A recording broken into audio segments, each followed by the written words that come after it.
안녕하세요. 저는 신기정입니다. 오늘 멀리서 오셨다고 들었습니다. 유익한 시간 되시면 좋겠습니다. 네, 제가 오늘 강의할 주제는 초연결 사회와 인공지능이고요. 이제 부제는 그래프라는 것이 어떻게 인공지능에 쓰이는가라고 생각하시면 되겠습니다. 그래서 소개는 이미 간단히 해주셔서 넘어가도록 하겠습니다. 네, 그래서 먼저 우리가 그래프에 대해서 오늘 많이 얘기를 할 건데요. 그래프란 무엇이고 왜 중요할까에 대해서 먼저 말씀을 드리겠습니다. 그래서 보통 그래프라고 하면 여러분이 가장 먼저 떠올리실 게 막대 그래프, 꺾은 선 그래프, 이제 그런 그래프일 거예요.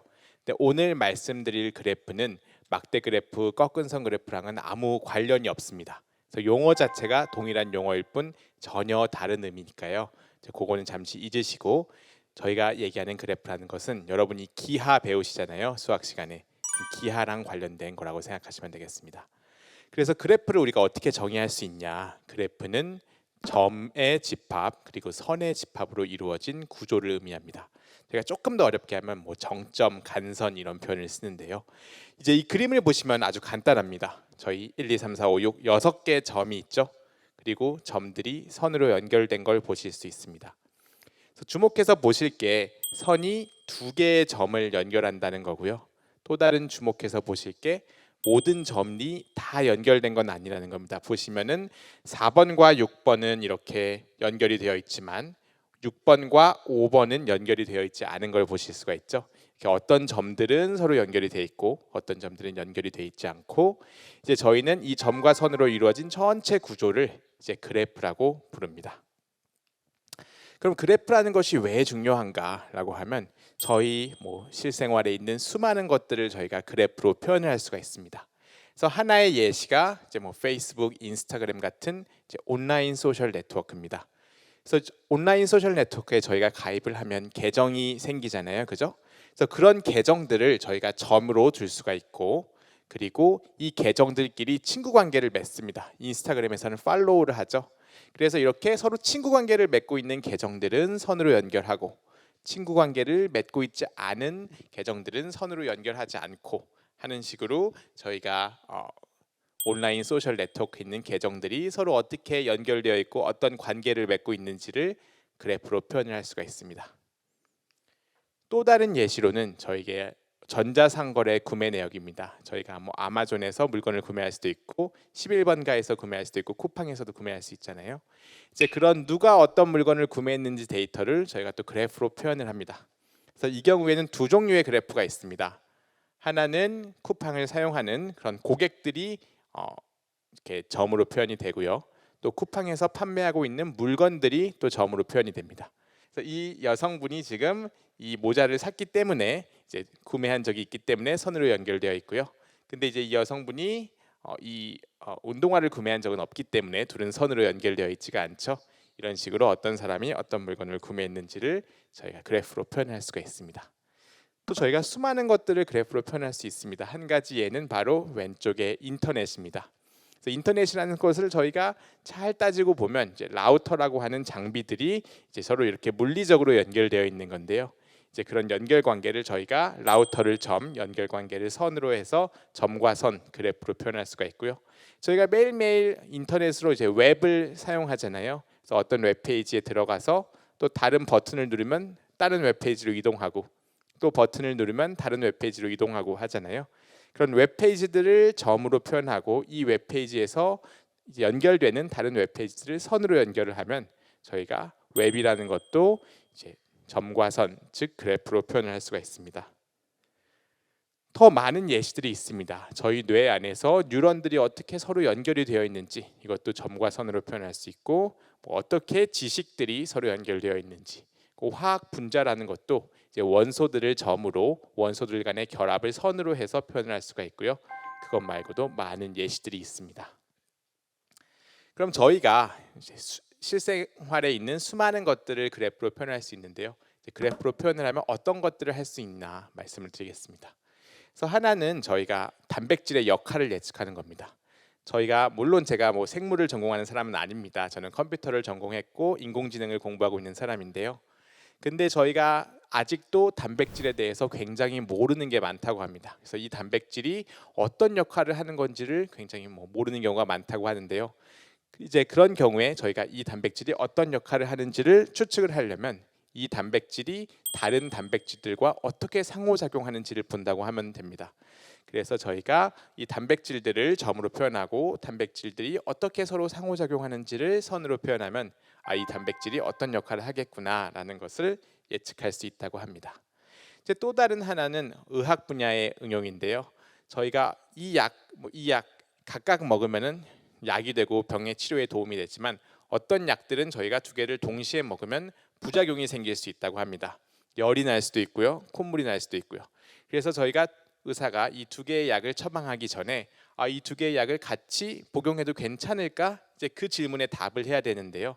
이제 그 질문에 답을 하기 위해서도 약들이 서로 어떻게 연결되어 있고 이 약이 작용하는 단백질들과는 어떻게 연결되어 있고 이 관계를 점과 선으로 표현을 한 다음에 저희가 분석을 해서 이런 것들을 예측해낼 수가 있습니다. 또 그래프라는 것이 신약 개발이랑도 관련이 있습니다. 예를 들면 저희가 항생제를 만드는데 항생제가 될 수 있는 가능한 경우의 수가 너무 많습니다. 근데 우리가 이거를 직접 항생제를 직접 만들고 테스트를 하고 그거는 굉장히 많은 비용이 들고 많은 실패를 해야 되고 또 어쨌든 사람에게 테스트를 하려면 또 위험도 있을 수 있고 하잖아요. 그래서 저희가 수많은 항생제가 될 수 있는 어떤 후보들을 다 만들어 볼 수가 없습니다. 현실적으로. 그럼 이제 그런 경우에 어떻게 하냐? 그러면은 인공지능한테 물어보는 겁니다. 이렇게 생긴 이렇게 점과 선으로 표현된 그래프 형태의 항생제가 있는데 이런 걸 우리가 만들어낸다면 이게 과연 효과가 있을까? 효과가 좋을까? 그럼 인공지능이 100% 정확하게 얘기할 수는 없지만 이거는 가능성이 높을 것 같아. 아니 이거는 가능성이 낮을 것 같아. 그러면 저희가 수많은 경우의 수를 다 따져보는 게 아니라 인공지능한테 그럼 10개만 추려줘 라고 해서 인공지능이 가장 가능성이 높다고 생각하는 10개를 추려주면 이제 그 10개를 테스트해서 그중에 좋은 항생제를 만들어내는 이제 그런 용도로도 쓸 수가 있습니다. 그리고 저희가 매일 배달의 민족 사용하잖아요. 가면 평점도 있고. 근데 그 평점이라는 것을 정말 고객이 입력할 수도 있지만 가끔은 식당을 운영하는 주인이 난 평점을 더 높여야 사람들이 더 많이 올 텐데 하고 가짜 평점을 작성할 수도 있습니다. 실제로 여러분이 관심이 없겠지만 돈만 내면 우리가 얼마든지 가짜 리뷰를 써줘서 점수를 올려주는 그런 나쁜 일을 하는 사람들도 있습니다. 근데 저희가 진짜 고객이 작성한 리뷰와 이렇게 가짜로 돈을 주고 구매한 리뷰를 구분을 해야 진짜 좋은 식당들은 높은 평점을 받을 거고 그렇지 않은 식당들은 낮은 평점을 받을 거고 이제 그걸 사용하는 고객들은 그로부터 이제 더 좋은 식당을 찾을 수가 있잖아요. 이제 그런 경우에도 이제 식당들과 이 식당에 리뷰를 남긴 계정들이 서로 어떻게 연결되어 있는지를 저희가 분석함으로써 가짜 리뷰들, 가짜 계정들을 찾아낼 수가 있습니다. 이제 또 하나는 저희가 온라인 소셜 네트워크가 있을 때 이 연결 관계를 분석함으로써 누가 누구와 친구인지 이 연결 관계를 분석함으로써 의미가 있는 사회적 무리들을 찾아낼 수가 있습니다. 그래서 여기 보시면은 이렇게 굉장히 빽빽하게 서로 연결된 점들의 집합이 있는데 이 점을 찾았더니 이 사람들은 서로 가족이구나. 또 그런 무리를 찾았는데 이 사람들은 고등학교 친구구나, 대학교 친구구나 이런 식으로 우리가 사회적으로 의미 있는 무리들을 찾아낼 수가 있습니다. 또 뒤에서 자세하게 설명할 건데요. 이제 저희가 검색 엔진에 키워드를 입력하면 이제 그 키워드와 관련되면서 또 풍부한 정보를 담고 있는 그런 웹사이트들이 검색이 되잖아요. 이제 그런 경우에도 웹사이트들이 어떻게 연결되어 있는지 그 연결 관계를 그래프로 표현을 해서 분석을 하곤 합니다. 그리고 또 저희가 온라인 소셜 네트워크를 통해서 많은 것들이 퍼지는데요. 예를 들면 강남 스타일 같은 그런 새로운 비디오에 대한 정보가 퍼지기도 하고요.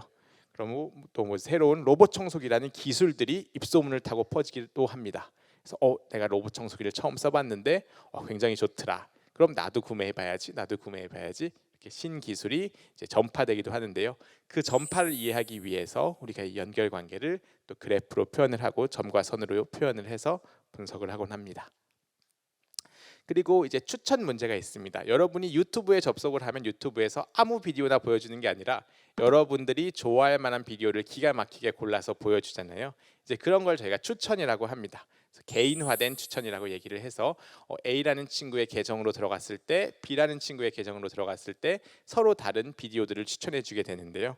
그 경우에도 과거에 어떤 사람이 어떤 물건을 구매했었는지, 과거에 어떤 사람이 어떤 유튜브 비디오를 봤었는지를 저희가 점과 선의 그래프로 표현을 해서 분석을 하고는 합니다. 네, 그래서 여러 가지 예시들을 보여드렸는데요. 조금 구체적으로 제가 세 가지에 대해서 말씀을 드릴 거예요. 그래서 첫 번째는 검색 엔진에서 어떻게 그래프를 활용했는가. 이제 이 이야기는 우리가 너무 잘 알고 있는 회사인 구글이 처음에 어떻게 탄생했는지와 관련된 질문입니다. 그래서 다들 뭐 많이 써보셨죠? 구글, 네이버, 야후 이런 검색 엔진 많이 써보셨죠? 이제 검색 엔진이라는 것은 저희가 방대한 정보의 바다, 뭐 웹이라고 하죠. 웹에서 저희가 필요로 하는 정보들을 찾아내는 것을 도와주는 역할을 합니다. 그러면 저희가 예를 들면 구글의 한국과학기술원 카이스트라는 것을 검색을 하면 구글은 놀랍게도 이제 카이스트의 공식 웹페이지 주소를 저희에게 알려줍니다. 이게 너무 당연한 것 같지만 사실 당연하지가 않습니다. 왜냐하면 이제 웹페이지 중에 한국과학기술원이라는 단어를 포함하고 있는 웹페이지는 무수히 많거든요. 그 웹페이지 중에서는 한국과학기술원과 진짜 관련된 것도 있고 덜 관련된 것도 있는데 구글은 기가 막히게 진짜 가장 많이 관련된 것을 찾아서 저희에게 보여줍니다. 검색 엔진의 역사를 한번 보겠습니다. 그럼 어떻게 검색 엔진들이 발전을 해왔을까요? 옛날에 가장 초창기의 검색 엔진들은 전 세계에 존재하는 웹페이지들을 하나의 거대한 디렉토리로 만들려고 했습니다. 그래서 여기를 보시면은 뭐 일단 초창기 검색 엔진의 모습인데 세상에 존재하는 모든 웹페이지들을 예술, 교육, 엔터테인먼트, 또 엔터테인먼트 밑에는 뭐 TV, 영화, 잡지 이런 식으로 저희가 구조화를 하려고 했습니다. 이 구조화 방법이 아직도 쓰이고 있죠. 근데 저희는 보통 이거를 개인 컴퓨터에서 파일들 정리할 때 이제 폴더 만들어서 파일 넣고 이제 그 정도 스케일에서 사용을 하잖아요. 그래서 처음에는 이제 웹페이지라는 것도 저희가 이렇게 관리를 하려고 했는데 웹페이지가 너무 많습니다. 그래서 웹페이지가 얼마나 많은지 아세요? 저희가 요새 70억 인구에서 80억 인구가 됐다고 하잖아요. 웹페이지의 정확한 숫자는 모르지만 사람들이 보통 400억 개 정도를 예측을 합니다. 그래서 사람 수보다 웹페이지 수가 더 많은데 그거를 저희가 이걸 다 디렉토리로 구조화할 수 없겠죠. 그리고 또 어떤 웹페이지는 예술과 관련이 있으면서 동시에 교육과 관련될 수도 있습니다. 그렇죠? 그래서 그 구분을 명확하게 하는 것도 또 어렵고 또 이게 주관적인 문제이기 때문에 사람마다 차이가 있을 수 있습니다. 그래서 이런 방법의 한계를 느낀 사람들이 키워드 기반의 검색 엔진을 만들었습니다. 그래서 예를 들면 웹페이지들이 단어들을 포함을 하고 있잖아요. 그럼 그 단어에 기반해서 웹페이지를 이제 검색을 했을 때 결과로 보여주는 겁니다. 근데 이 방법이 좀 문제가 있는데요. 예를 들면 여러분이 그러진 않겠지만 만약 어떤 사람이 도박 사이트를 운영하고 있다고 해보겠습니다. 그래서 이 도박 사이트로 사람들이 많이 왔으면 좋겠어요. 그죠? 그래서 이 사람이 보니까 사람들이 축구에 관심이 너무 많아요. 그럼 난 도박 사이트지만 내 사이트에 보이지 않는 조그만 글씨로 축구를 100번 적어 놓는 겁니다. 그럼 저희가 단순히 키워드를 가지고 검색을 하면 이 사이트에 축구라는 키워드가 100번이나 등장하네. 축구랑 관련된 웹페이지겠지 하고 축구를 검색한 사람들한테 도박 사이트를 보여주겠죠. 그래서 이런 문제가 있어서 이제 이 방법도 문제가 있었습니다. 그래서 이게 당시의 상황이었고 이 당시의 상황에서 이제 구글의 창업자인 레리 페이지와 세르게이 부인이 기가 막힌 아이디어를 냈습니다. 그래서 사용자가 키워드를 입력하면 그 키워드와 관련성이 높으면서 동시에 우리가 신뢰할 수 있는 사이트를 어떻게 보여줄 수 있을까?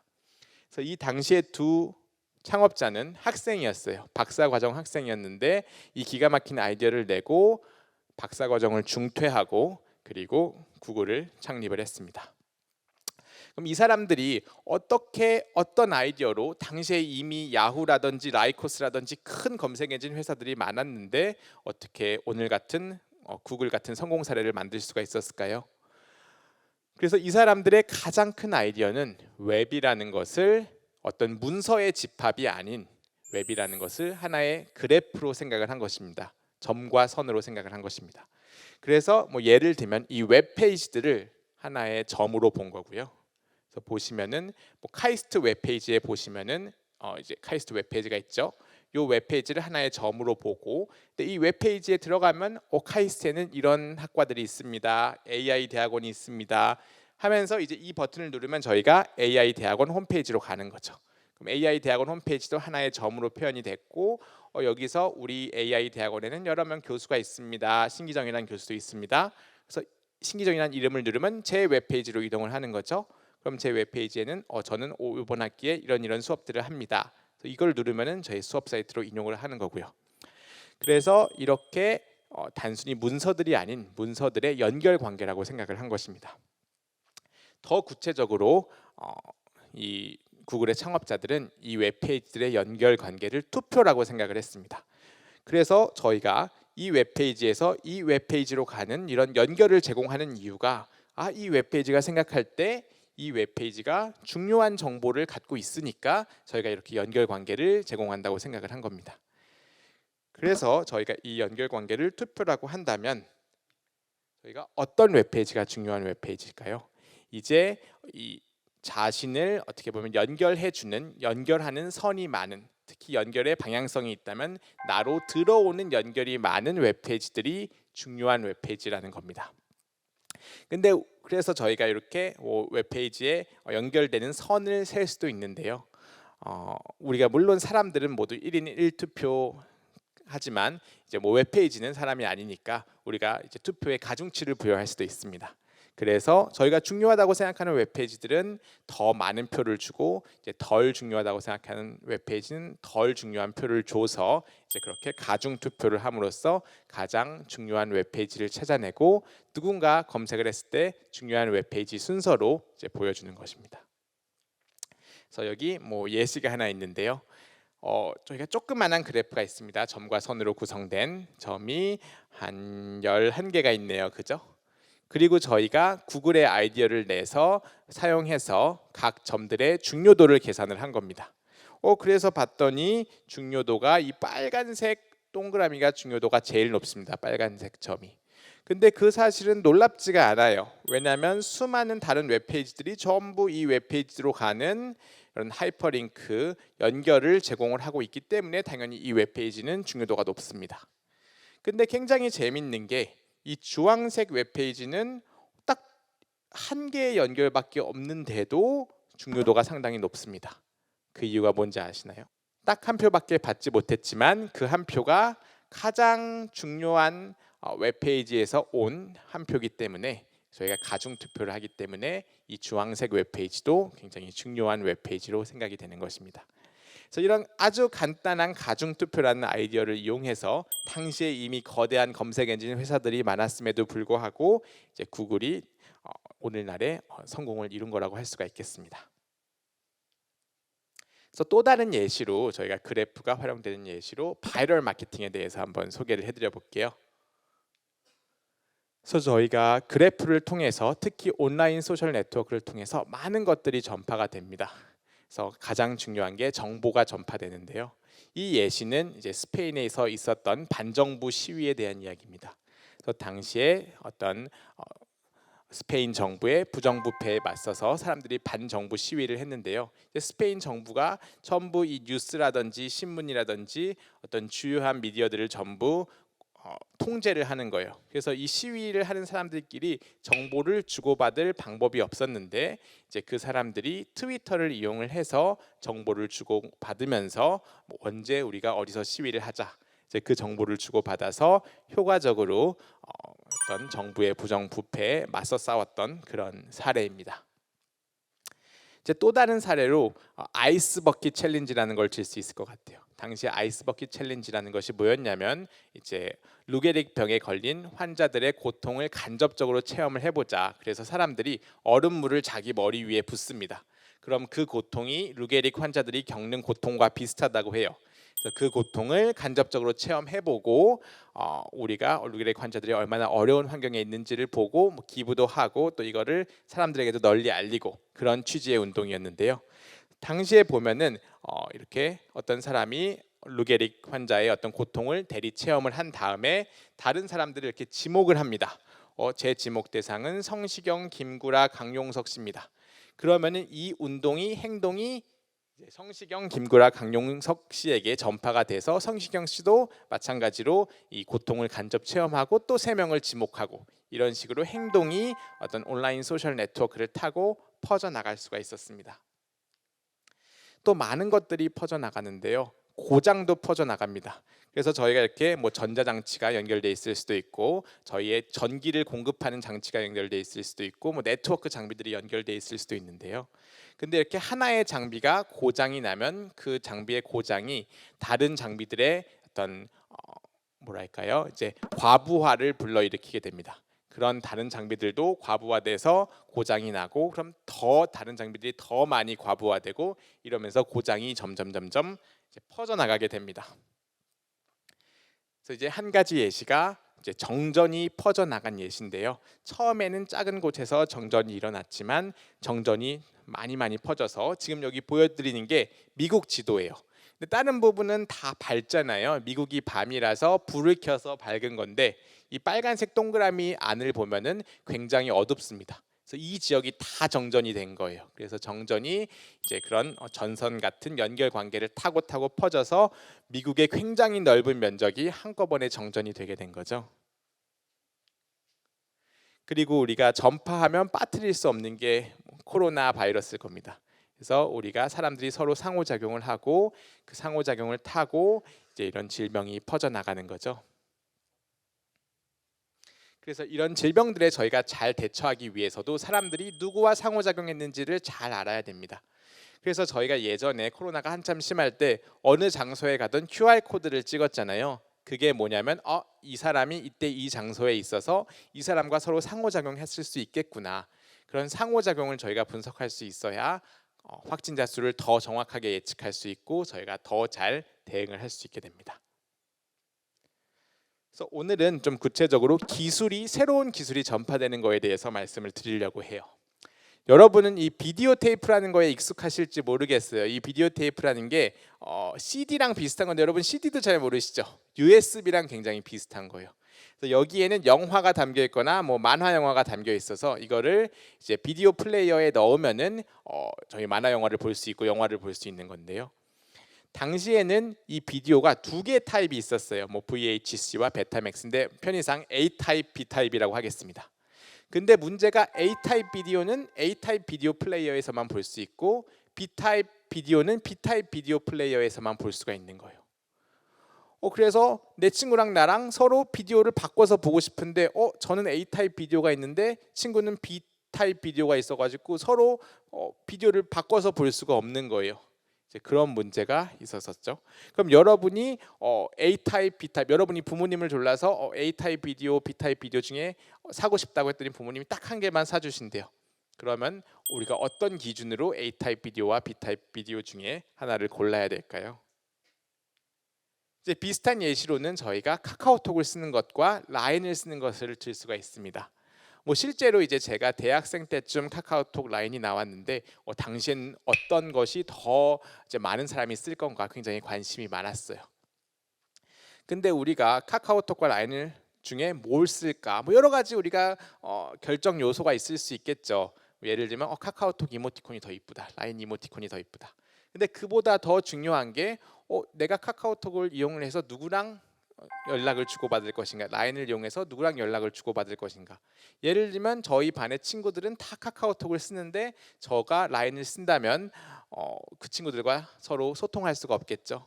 또 반대로 저희 가족들은 전부 라인을 쓰는데 저 혼자 카카오톡을 쓴다면 이제 가족들과 의사소통이 어렵겠죠. 그래서 이제 이런 둘 중에 어떤 것을 사용할까 의사결정을 할 때는 이 기술 자체도 중요하지만 이 주변 사람들이 어떤 기술을 사용하고 있는지도 굉장히 많은 영향을 미칩니다. 그렇죠? 그래서 이런 경우에는 주변 사람들의 의사결정이 저의 의사결정에도 영향을 미친다고 할 수가 있습니다. 그래서 저희가 한 개 예시를 준비했습니다. 그래서 예를 들면 지금은 대부분의 사람들이 페이스북을 쓰고 있어요. 그래서 제가 페이스북을 쓰고 있는 사람들은 파란색으로 표시를 했습니다. 근데 친구들 중에 얼리 어답터 친구들이 있잖아요. 뭐 새로운 기술이 나오면 그 기술을 꼭 써봐야 직성이 풀리는 친구들이 있잖아요. 이제 그런 친구들이 이제 인스타그램이 처음 나와서 나는 인스타그램을 쓸 거야. 너무 쿨하잖아. 이렇게 얘기를 한 겁니다. 그래서 지금 이 가운데 있는 빨간색 친구 2명은 인스타그램을 쓰기 시작한 거예요. 그죠? 이제 이런 상황에서 과연 인스타그램이 퍼져나갈 수 있을지를 살펴보겠습니다. 그죠? 그러면 이 두 사람은 얼리 어답터입니다. 곧 죽어도 인스타그램을 써야 돼요. 그럼 이 둘이 인스타그램을 쓰고 이제 지금 이 선들은 어떤 친구들이 서로 어떻게 친구 관계를 맺고 있는지를 보여주는 선이에요. 그러면 이 둘이 인스타그램을 씀으로써 가장 많은 영향을 받는 사람이 누굴까요? 바로 이 친구입니다. 이 친구는 친구가 2명 있는데 2명 다 이제 페이스북 안 쓰고 인스타그램 쓴대요. 그럼 나도 이 친구들이랑 같이 어울리려면 나도 이제 인스타그램을 써야겠는데 이렇게 되는 거죠. 비슷하게 이 친구를 살펴보면 이 친구는 친구가 1명, 2명, 3명 있는데 친구 2명은 인스타그램을 쓰고 이제 1명만 페이스북을 써요. 그럼 친구 3명 중에 2명이나 인스타그램을 썼으니까 나도 인스타그램을 써야 되나? 이제 이런 고민을 할 거잖아요. 근데 그렇지 않은 친구들도 있습니다. 예를 들면 이 친구를 볼까요? 이 친구는 딱 친구가 1명 있는데 그 친구가 페이스북을 쓰고 있어요. 그러면은 인스타그램을 굳이 선택할 필요가 없겠죠. 그래서 이 2명의 얼리 어답터가 인스타그램을 시작함으로써 어떤 친구들은 영향을 받습니다. 그래서 아까 말한 친구들은 영향을 받아서 내 친구들이 이제 인스타그램을 많이 쓰니까 나도 인스타그램을 써야지 하고 이렇게 바뀌어 나간 거예요. 그랬더니 우리가 아까 이전 슬라이드로 돌아가 보면 이제 이 친구는 이 당시에는 인스타그램으로 바꿀 이유가 없었어요. 왜냐하면 친구가 3명인데 3명 중에 2명은 아직도 페이스북을 쓰고 있었거든요. 그러니까 이 친구 1명이 인스타그램으로 바꿨어도 난 인스타그램으로 바꿀 이유가 없었죠. 근데 그 다른 친구 1명이 자기도 인스타그램으로 바꾼 거예요. 그러니까 이 사람은 아까는 바꿀 이유가 없었는데 지금은 친구 3명 중에 2명이 인스타그램을 쓰게 된 거죠. 그래서 이 사람도 인스타그램을 쓰게 됩니다. 그랬더니 그 다른 친구도 또 인스타그램을 쓰게 되고 그랬더니 아까 예시로 든 이 친구도 친구가 1명인데 인스타그램을 쓰네. 나도 써야지 하고 쓰게 되는 것입니다. 그래서 이런 식으로 새로운 기술이 나오게 되면 새로운 기술이 어떤 친구 관계를 타고 혹은 온라인 소셜 네트워크를 타고 이렇게 퍼져나갈 수가 있게 됩니다. 근데 한 가지 제가 재밌는 예시를 보여드릴게요. 그죠?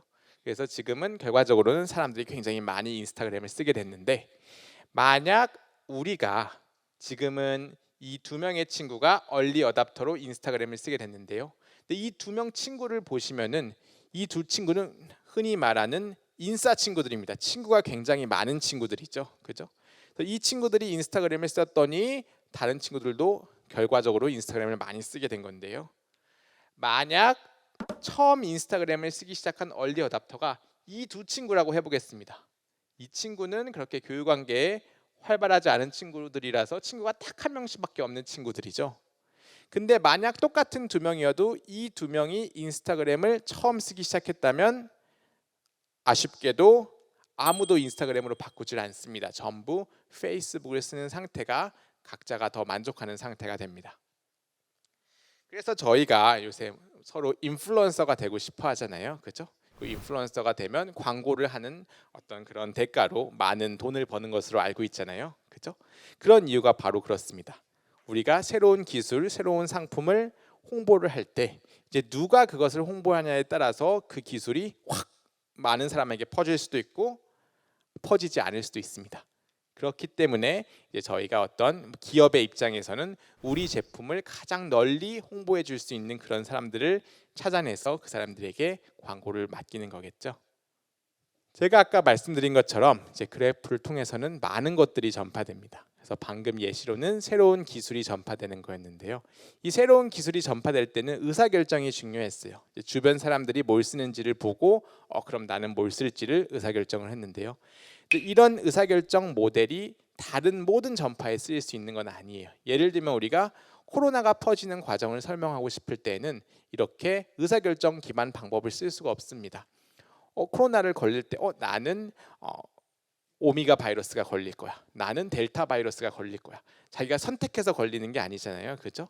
밖에 돌아다니다가 어떤 확률적인 과정에 의해서 누구랑 접촉을 했는데 전파가 되는 거잖아요. 그래서 이런 어떤 전파되는 것들에 따라서 우리가 뭐 같은 그래프에서의 전파라도 이제 다른 메커니즘으로 모델링을 하고 설명을 하고 또 예측을 수행을 합니다. 그래서 마지막 예시로 우리가 그래프가 어떻게 추천 시스템에 활용되는지에 대해서 설명을 드려볼게요. 저희가 뭐 쿠팡이나 11번가나 아마존에 접속을 하면 아무 상품이나 메인 페이지에 보여주는 게 아니라 저희가 좋아할 만한 물건들을 보여줍니다. 그래서 제가 아마존에 접속을 하면 저에게는 이런 것들을 보여줍니다. 그래서 제가 아마존을 주로 제가 학생 때 많이 썼었는데요. 미국에서 공부할 때 그때 제가 오버워치라는 비디오 게임을 되게 좋아했거든요. 그래서 이런 비디오 게임 관련된 물건들을 추천해주고 또 이제 저희 딸이 인형을 좋아하기 때문에 저희 딸이 좋아할 만한 인형들을 추천해주는 것을 보실 수가 있어요. 그리고 저희가 넷플릭스에 접속을 해도 어떤 계정으로 접속하냐에 따라서 이 보여지는 영화의 종류와 순서가 다 다릅니다. 그 사람이 좋아할 만한 영화를 우리가 보여주는 거거든요. 유튜브에서도 마찬가지로 내 계정으로 들어갔을 때, 친구 계정으로 들어갔을 때 서로 다른 유튜브 비디오들을 보여주죠. 그죠? 그럼 어떻게 유튜브, 넷플릭스는 제가 좋아하는 영화들 알아낼 수 있는 걸까요? 유튜브 비디오들을. 그리고 우리가 페이스북에도 인스타그램에도 여전히 추천 시스템이 있습니다. 네, 페이스북에서는 주로 사람을 추천해 줍니다. 그래서 이 사람들이 당신이 알만한 사람들이 아닙니까? 이 사람과 연결을 맺으시겠습니까? 이런 식으로 사람을 추천해 주죠. 그래서 추천해 되는 어떤 대상의 종류는 굉장히 다양하지만 어쨌든 각 사용자가 좋아할 만한 사람, 좋아할 만한 연결, 좋아할 만한 상품, 좋아할 만한 비디오를 추천을 해줍니다. 그러면 우리가 어떻게 추천을 해줄 수 있을까요? 사실 추천이라는 것은 굉장히 많은 것들이 복합적으로 얽혀 있습니다. 우리가 11번가를 뭐 예를 들어볼게요. 제가 사실 뭐 11번가에서 정확히 어떻게 추천을 하는지는 모르지만 뭐 11번가에서는 이 사람이 좋아할 만한 물건을 추천해 줄 수도 있지만 이 물건을 추천해 줘서 이 사람이 구매하면 뭐 이윤이 10,000원 남고 이 물건을 추천해주면 이윤이 30,000원 남아요. 그럼 뭐 이윤도 고려해야 되고 이 사람이 이거를 실제 구매할까도 고려해야 되고 뭐 굉장히 어렵지만 그래도 보통은 이제 각 고객들이 어떤 물건을 좋아할지를 예측해서 혹은 각 사람이 어떤 물건을 구매할지를 예측을 해서 그 사람이 좋아할 만한 그 사람이 구매할 만한 물건들을 추천해 줍니다. 그래서 예를 들면 이 여성분은 아직 이 노란색 모자를 산 적이 없는데 만약 이 사람이 이 노란색 모자를 산다면 별점을 5점 만점에 몇 점을 줄 것인가? 4점을 줄 것 같아. 5점을 줄 것 같아. 그 점수에 기반을 해서 추천을 해주게 됩니다. 그럼 추천을 하는 여러 가지 방법들이 있는데요. 추천을 하는 가장 간단한 방법은 어떤 사람에게 추천을 해준다고 합시다. 그러니까 미스터 A라고 써 있는데 이 미스터 A랑 가장 취향이 유사한 사람들을 찾습니다. 그래서 우리가 가진 고객 데이터베이스를 보니까 이 사람들이 미스터 A랑 취향이 굉장히 유사해요. 근데 이 사람들이 공통적으로 이거를 되게 좋아했어요. 근데 이거를 아직 미스터 A는 구매를 안 했어요. 그러면은 이 물건을 미스터 A에게 추천을 해주는 거죠, 그죠? 그래서 예를 들면 미스터 A가 뭐 예를 들면 아이브 팬이에요, 그죠? 근데 아이브가 맞나요? 그 가수 이름이 르세라핌으로 해볼게요. 미스터 A가 르세라핌 팬이에요. 근데 르세라핌 1집 굉장히 좋아해서 만족했어요. 이 사람들 봤더니 이 사람들도 다 르세라핌 좋아해요. 근데 이 사람들이 취향이 굉장히 유사한데 이 사람들이 전부 르세라핌 2집 앨범을 샀어요. 그러면은 우리가 미스터 A한테도 르세라핌 2집 앨범이 나왔으니까 구매하셔야겠죠? 이렇게 추천을 해줄 수가 있겠죠. 그러면 우리가 취향이 유사하다고 했는데 두 사람의 취향이 유사한 거를 저희가 어떻게 알 수 있을까요? 저희가 나이가 같고 성별이 같아도 사실 취향은 다 사람마다 다르잖아요. 그럼 그 취향이 동일하다는 것을 저희는 데이터를 기반으로 이야기를 합니다. 그래서 여기 예시를 보면 지수와 제니와 로제가 이 행에 있죠, 그죠? 지수와 로제와 제니가 반지의 제왕, 겨울왕국, 라푼젤, 해리포터, 미녀와 야수 5개의 영화를 보고 평점을 매긴 거예요. 그래서 보면 지수는 반지의 제왕은 좋아했고 겨울왕국은 재미없었고 라푼젤도 재미없었고 해리포터는 재미있었어요. 근데 미녀와 야수는 아직 못 봤어요, 지수가. 그래서 점수가 없죠. 제니도 비슷해요. 취향이 반지의 제왕 5점, 겨울왕국은 안 좋아했고, 라푼젤은 아직 못 봤고, 해리포터는 좋아했고, 미녀와 야수는 별로 안 좋아했고. 근데 로제만 취향이 정반대예요. 로제는 반지의 제왕 재미없었고, 겨울왕국 지수와 제니는 다 재미없다 그랬는데 혼자 재밌다고 하고, 라푼젤 지수 재미없었는데 자기는 재밌다고 하고, 그죠? 미녀와 야수 재미없었다 그랬는데 재밌었다고 하고, 전혀 취향이 다르죠. 근데 이렇게 보시면 저희가 데이터만 보더라도 우리가 누구와 누가 취향이 유사한지 잘 알겠죠? 그래서 우리가 이 취향이 유사한 정도를 수치적으로 계산을 할 수 있습니다. 고등학교 때 배우는지 안 배우는지 제가 잘 모르겠는데 제가 고등학교 때는 배웠어요. 상관계수라는 것을 배웠습니다. 그래서 이 점수가 어떨 때는 높고 어떨 때는 낮은데 높을 때 같이 높고 낮을 때 같이 낮으면 상관계수가 높아요. 그래서 예를 들면 지수와 제니를 보면 반지의 제왕 점수 높죠? 높을 때 같이 높고, 겨울왕국 점수 낮죠? 낮을 때 같이 낮고, 해리포터 높을 때 같이 높고, 그러니까 같이 높고 같이 낮고, 이거를 저희가 상관계수라고 하는데 뭐 구체적인 수식은 설명드리진 않겠지만 이 상관계수는 마이너스 1부터 1까지 값을 갖습니다. 그래서 1에 가까울수록 서로 취향이 비슷한 거예요. 실제로 저희가 지수가 제니와의 상관계수를 계산해 보면 그 상관계수가 0.88점, 1점과 굉장히 유사한 점수가 나옵니다. 근데 반면에 지수와 로제를 보면 그 경향성이 정반대예요. 지수가 좋아하면 로제가 싫어하고, 지수가 싫어하면 로제가 좋아하고, 그렇죠? 그래서 이제 저희가 둘 사이에 취향의 유사도를 상관관계로 계산해 보면 유사도가 마이너스 0.94점이 나옵니다. 아까 마이너스 1점이면 정반대라 그랬는데 거의 정반대의 취향을 갖는 것을 보실 수가 있습니다. 그럼 이런 상황에서 우리가 지수가 미녀와 야수를 좋아할까요, 안 할까요? 좋아할 것 같죠? 왜냐하면 지수와 제니는 취향이 유사한데 좋아한다고요? 싫어하죠, 그죠? 저도 속았네요. 제니는 취향이 굉장히 유사한데 제니가 싫어했고, 로제랑은 정반대인데 로제는 좋아했어요. 그럼 저희 생각엔 지수는 제니와 취향이 비슷하고 로제랑은 취향이 다르니까 미녀와 야수는 별로 좋아하지 않겠지, 이제 이렇게 예측을 하는 거죠. 그래서 저희가 이런 식으로 각 사람에 대해서, 각 물건에 대해서, 이 사람이 만약 이 물건을 구매한다면, 이 사람이 만약 이 영화를 본다면 몇 점의 평점을 매길지를 저희가 전부 인공지능이 예측을 합니다. 그 다음에 점수가 가장 높은 게 이 물건이야, 이 영화야 하면 이제 이 물건 영화를 이 사람에게 추천을 해주는 거죠. 이런 식으로 이제 유튜브, 넷플릭스 같은 수많은 우리의 실생활의 추천 시스템들이 운영이 되고 있습니다. 네, 그래서 오늘은 간단하게 그래프라는 거에 대해서 소개를 해드렸고, 이 그래프라는 것이 우리 실생활에 특히 인공지능과 관련된 문제들에 어떻게 활용되고 있는지를 설명을 드렸어요. 그래서 먼저 그래프라는 것이 왜 중요한가? 점과 선으로 우리가 너무 많은 것들을 표현할 수 있습니다. 그죠? 소셜 네트워크, 전자상거래 구매 내역, 인터넷, 웹. 그리고 나서 저희가 수많은 예시들 중에 그래프를 이용을 해서 이제 오늘날의 구글이 어떻게 탄생했는지를 설명을 드렸어요. 그렇죠? 그래서 검색 엔진에서는 웹이라는 것을 점과 선으로 연결된 그래프로 봄으로써 어떤 사용자가 키워드를 입력했을 때 그 키워드와 관련도가 높으면서도 또 신뢰할 수 있는 웹페이지를 보여주는구나. 그리고 저희가 그래프로 표현을 함으로써 그래프에서 전파되는 새로운 기술 혹은 코로나 바이러스 같은 것들이 어떻게 퍼져나갈지, 우리가 이거를 어떻게 잘 막을 수 있을지, 혹은 기술이라면 어떻게 우리가 이 전파를 극대화할 수 있을지, 이런 것들을 전략을 수립하기 위해서는 이제 그래프로 표현을 하는 것이 무엇보다 중요합니다. 또 마지막으로 저희가 그래프를 어떻게 추천 시스템에 활용할까에 대해서도 소개를 드렸습니다. 네, 그래서 발표 들으시느라고 수고하셨고요. 여기 보시면은 저희가 혹시 오늘 강의를 재밌게 들으셨다면 관련 있는 도서로 이제 링크라는 도서에 대해서 간단하게 소개를 해드릴게요. 그래서 굉장히 한 20년 정도 된 책이긴 한데, 이제 그래프라는 것들이 어떻게 세상의 많은 것들을 설명할 수 있는지, 그리고 이 세상에 서로 관련이 없어 보이는 것들이 실제로는 어떻게 서로 관련이 되어 있는지, 이런 것들을 보실 수가 있습니다.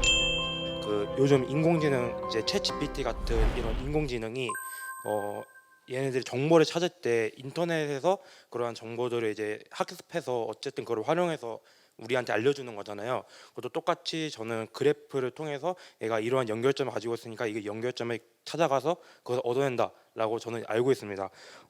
근데 제가 이제 질문하고 싶은 거는 이제 인공지능의 그런 발달성에 대해서 조금 질문을 드리고 싶은데, 제가 예전에 예를 들어서 물리에 이제 t 이퀄 2파이 루트 g분의 l이라는 단진자주기 방정식이 있는데, 이거를 이제 챗 GPT한테 말로 풀어서 질문을 하였을 때 이거를 이제 문제에 대한 인식을 잘 하지 못하고 좀 엉뚱한 방향으로 이제 풀이를 하는 경향이 좀 있었어요.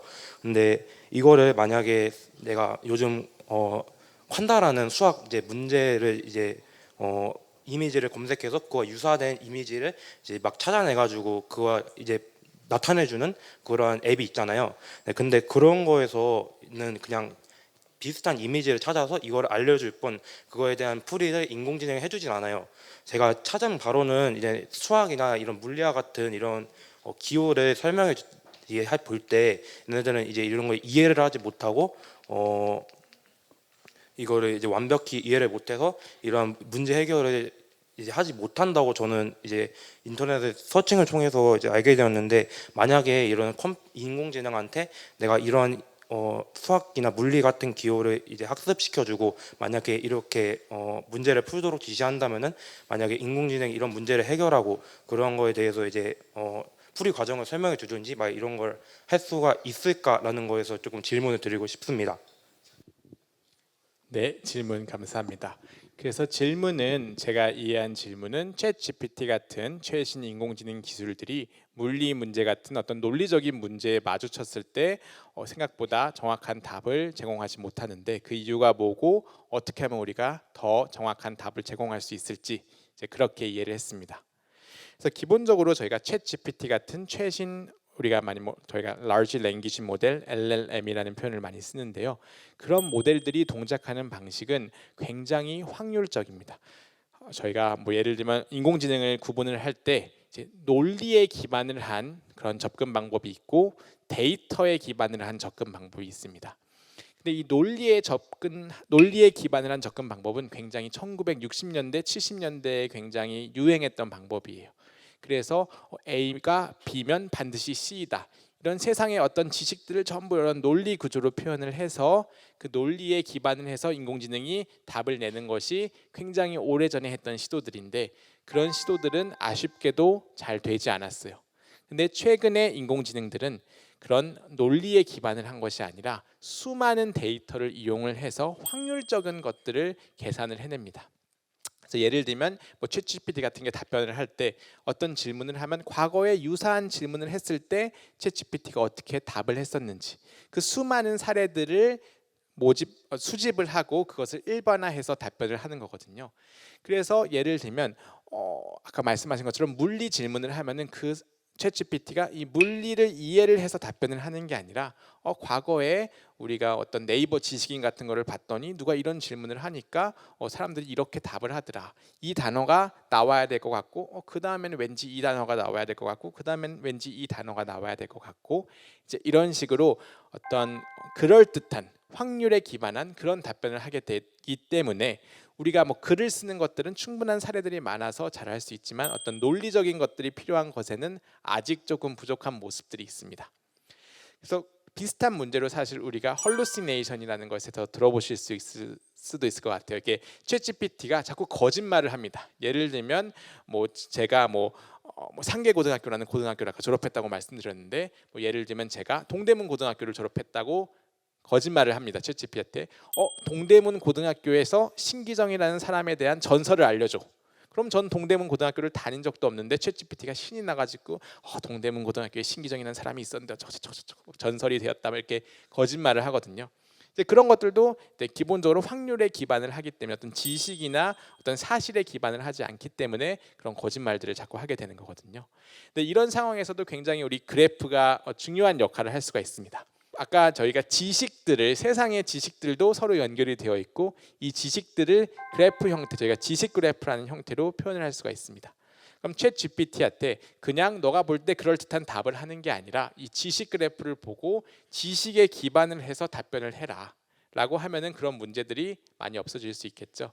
그래서 이런 챗GPT가 자꾸 없는 이야기를 지어내고 거짓말을 하는 것들을 요새는 이런 인공지능이 지식 그래프를 정확하게 이해하고 그에 기반해서 답변을 할 수 있게 수정을 하는 식으로 이제 많은 어떤 변화들이 이루어지고 있습니다. 제가 질문드리고 싶은 거는 인공지능에서 데이터를 통해서 학습을 해서 발달을 시킨다고 하셨는데 그 데이터를 학습시킬 때 방대한 양의 데이터다 보니까 좀 오류가 있거나 편향된 데이터들도 많이 학습을 하는 걸로 알고 있는데요. 이런 문제들을 그래프나 아니면 어떤 방법을 통해서 해결하는지 궁금합니다. 네, 좋은 질문 감사합니다. 네, 그래서 뭐 말씀하신 것처럼 인공지능이 데이터를 기반을 해서 어떤 논리를 가지고 답을 하는 게 아니라 아까 말씀드린 것처럼 이제 데이터에 기반을 해서 데이터를 수집을 해서 답변을 하다 보니까 이제 이 데이터에 있는 어떤 논리적인 오류가 있거나 혹은 데이터에 편향이 있거나 했을 때 이제 인공지능이 그런 잘못된 것들까지 학습을 하지 않는가, 그걸 어떻게 해결할 수 있는가, 이제 저는 질문을 그렇게 이해를 했습니다. 그래서 말씀드린 것처럼 뭐 이제 어떤 논리적인 오류나 어떤 지식의 오류 같은 경우에는 저희가 여러 가지 방법을 쓸 수가 있어요. 뭐 예를 들면 우리가 한라산의 높이가 몇이냐, 어떤 데에서는 한라산의 높이가 뭐 500km입니다. 어떤 곳에서는 300km입니다. 막 이렇게 잘못된 정보들이 있을 수 있잖아요. 근데 그 정보들을 저희가 여러 군데에서 수집을 해서 그 정보들의 평균을 낸다든지 혹은 그 정보들에서 가장 빈번하게 등장하는 것을 학습한다든지 하는 식으로 이제 오류를 수정할 수가 있고요. 또 아까 말씀드린 것처럼 저희가 지식 그래프라고 우리가 지식을 그래프의 형태로 표현한 것들이 많습니다. 대표적인 게 바로 위키피디아 같은 건데요. 위키피디아에 보면 지식들이 많고 우리가 위키피디아 페이지에 들어가서 어떤 버튼을 클릭하면 다른 위키피디아 페이지로 이동을 하잖아요. 그런 식으로 이제 지식들이 그래프의 형태로 표현이 되어 있기 때문에 우리가 그런 어떤 데이터 자체도 중요하지만 데이터로부터 추출해내는 확률도 중요하지만 이 지식 그래프 형태로 표현된 지식에 기반을 해서 답변을 해라라고 할 수가 있습니다. 그 검색을 할 때 아까 그래프를 말을 하시면서 설명을 해주셨는데 그때 구글에서 가정투표나 드론 수를 해서 이렇게 글자들을 추려서 그 검색 엔진을 한다고 설명을 해주셨는데 사진 같은 거는 검색 엔진 같은 거에서 어떻게 해서 이렇게 검색이 되거나 아니면 또 그 그래프를 통해서 어떻게 해석할 수 있는지가 궁금해서 질문했습니다. 네, 감사합니다. 그래요. 사실은 이제 뭐 우리가 질문은 이제 검색 엔진에서 단순히 글만 검색하는 게 아니라 뭐 사진을 검색하고도 하는데 이제 그런 것들은 어떻게 검색이 되냐, 이제 그렇게 이해를 했습니다. 그래서 사실은 요새는 우리가 아까 말씀드린 그런 챗 GPT처럼 굉장히 언어를 사용하는 게 굉장히 중요하고 또 요새 인공지능들을 보면 그림들도 만들어낼 수 있잖아요, 그죠? 이제 그런 그림을 만들어내는 인공지능들은 이제 이미지를 다루는 인공지능들입니다. 그래서 이런 인공지능들이 동작하는 원리를 보면 세상의 모든 존재하는 이미지들을 어떤 숫자의 벡터 형태로 표현을 하고요, 단어들도 전부 벡터의 형태로 표현을 합니다. 그러면 저희가 어떤 단어들에 대해서는 어떤 사진들에 대해서는 이 사진이 있고 이 사진을 저희가 설명하는 글이 있잖아요, 그죠? 그런 매핑된 것들이 많습니다, 그죠? 뭐 예를 들면 우리가 뭐 교과서를 봐도 그림이 나오면 그 그림 밑에 캡션 설명이 있잖아요, 그죠? 그래서 이 그림은 뭐 1950년대 서울의 모습을 보여주고 있는 그림이다. 그러면 저희가 그런 수많은 예시들을 이제 뭐 책에서든 인터넷에서든 찾아낼 수가 있고 이제 이 그림과 이 글이 같은 벡터로 표현될 수 있게끔 매칭을 해줍니다. 이제 그렇게 매칭되는 함수를 저희가 학습하게 되면 이 그림은 매칭되는 글이 데이터에는 없는 그런 그림이 들어오더라도 그 그림을 비슷하게 연결을 해줄 수가 있습니다. 그래서 간단하게 말씀을 드리면 이제 그림을 벡터로 연결해주는 그런 함수를 학습을 하고 인공지능이 글을 벡터로 표현하는 그런 또 함수를 학습을 해서 이제 그 함수를 이용을 해서 글과 그림을 이제 같은 어떤 점수 체계에 표현을 한 다음에 이제 저희가 글로 검색을 하면 그 같은 공간에 있는 사진들이 검색이 돼서 나온다고 말씀을 드릴 수 있을 것 같아요. 제가 질문 드리고 싶은 거는 아까 인공지능을 통해서 그래프를 통해 인공지능을 설명해 주셨는데요. 요즘 시대에는 초연결 사회라고 해서 이제 사물 인터넷이라고 인공지능을 사물에 대입하여 사용하는 방식을 통해서 삶을 살아가는데 분명히 이렇게 복잡하게 사물 인터넷을 연결하다 보면 허점이 드러나게 될 테고 이 허점을 악용하는 사람들이 생겨나게 될 텐데요. 이 허점을 해결하는 방법이랑 이 허점을 악용하는 사람들을 수비하는 방법에 대해서 자세하게 설명을 궁금해서 교수님의 생각이 궁금해서 질문드렸습니다. 네, 그래서 이제 질문을 제가 이해하기로는 사물 인터넷 시대가 되면서 사물들이 저희가 인터넷으로 서로 연결이 되는데 이렇게 연결됨으로써 이제 이 연결 관계를 악용하는 사람이 있을 수 있고 이 연결 관계를 악용하는 사람들을 막기 위한 사람들이 있을 수 있을 것 같은데 악용을 하는 거에는 어떤 방법이 있을 수 있고 막는 거에는 어떤 방법이 있을 수 있냐 이렇게 제가 질문을 이해를 했습니다. 맞습니다. 그래서 사실은 그런 것들이 뭐 인공지능과도 굉장히 밀접하고 그리고 어떤 보안과도 굉장히 밀접한 이슈인데요. 그래서 인공지능에서 저희가 어떻게 그런 문제에 접근을 하는지에 대해서 말씀을 드릴게요. 저는 보안 전문가는 아니고 이제 인공지능을 하는 사람이다 보니까 그래서 보통 우리가 인공지능을 할 때 적대적 학습이라는 것을 합니다. 그래서 적대적 학습이라는 게 뭐냐면 이 인공지능을 망치려고 하는 사람이 있다. 그런 어떤 망치려고 하는 대상을 염두에 두는 그런 학습을 합니다. 그래서 지금 이 데이터가 이런데 이 데이터를 누군가 악의적인 목적을 가지고 이렇게 변형을 했을 때에도 이 인공지능이 답을 할 수 있어야 된다. 이제 그런 어떤 사람을 계속 가정을 하고 이제 그런 누군가가 공격을 하더라도 일관된 답변을 낼 수 있게끔 유비무환으로 인공지능을 학습을 하는 거죠. 그런 방법들이 사실 굉장히 많이 인공지능의 여러 분야에서 이미 활용이 되고 있습니다.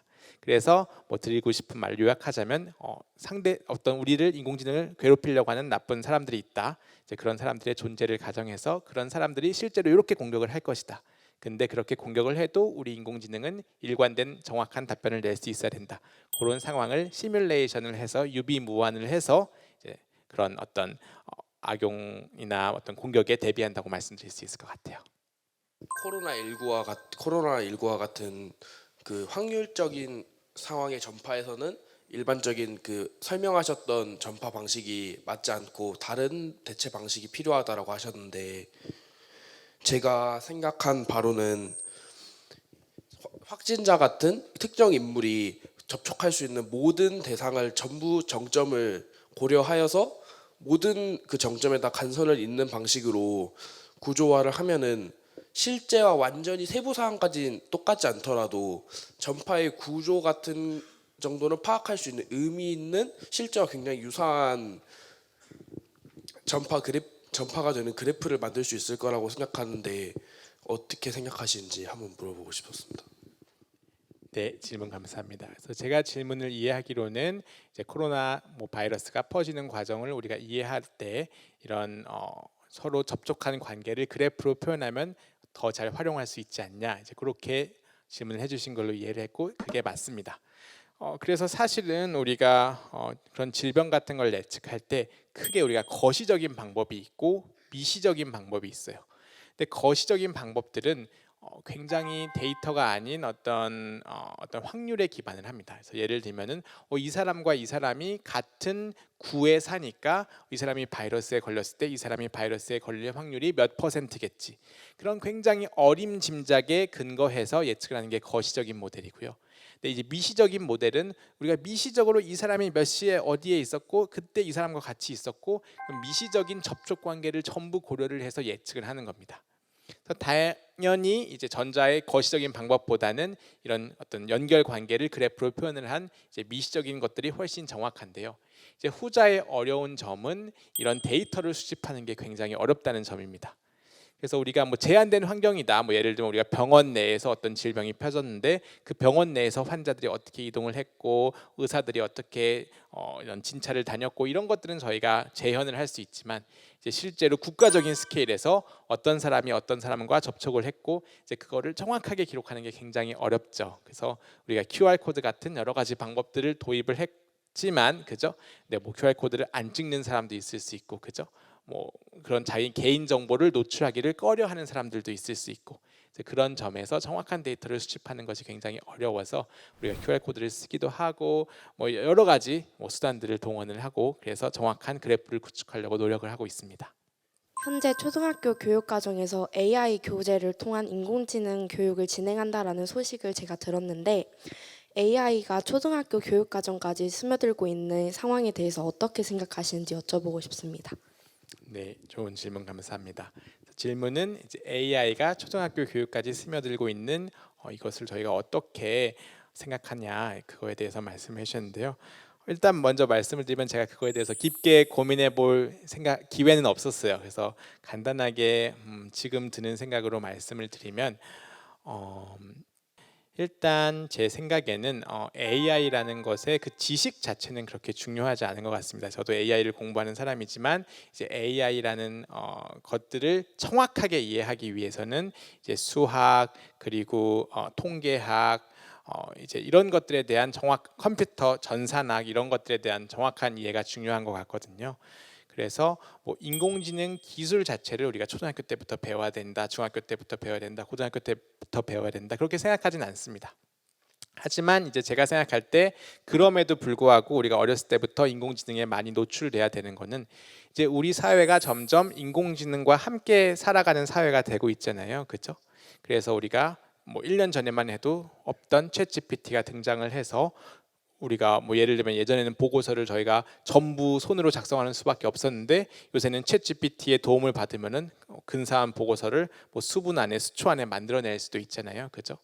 근데 이제 이런 우리가 어떤 우리의 가치관을 정립해야 되는 시기인 것 같아요. 그래서 우리가 인공지능을 뭐 무조건 나쁜 거라고 볼 수도 없고 이 변화를 막을 수도 없고 이제 인공지능의 발전이라는 변화가 이제 우리의 삶에 잘 스며들어야 될 텐데 이제 그런 상황에서 우리가 어떻게 인공지능과 함께 공존을 해야 될까 이거를 뭐 다 같이 어떻게 보면 결정을 해나가야 되는 거라고 생각을 하는데 그러려면은 우리가 인공지능에 대해서도 어느 정도 이해를 하는 것이 뭐 초등학교 때든 중학교 때든 중요하지 않을까 생각을 합니다. 그래서 어떤 기술적인 깊이 있는 이해보다도 이제 그런 인공지능에 대해서 친숙하고 어떻게 동작하는지 그런 기본적인 것들을 이해하는 게 우리가 앞으로 인공지능과 어떻게 함께 살아갈지 그런 것들을 정하고 하는 데 도움이 되지 않을까 이렇게 생각을 합니다.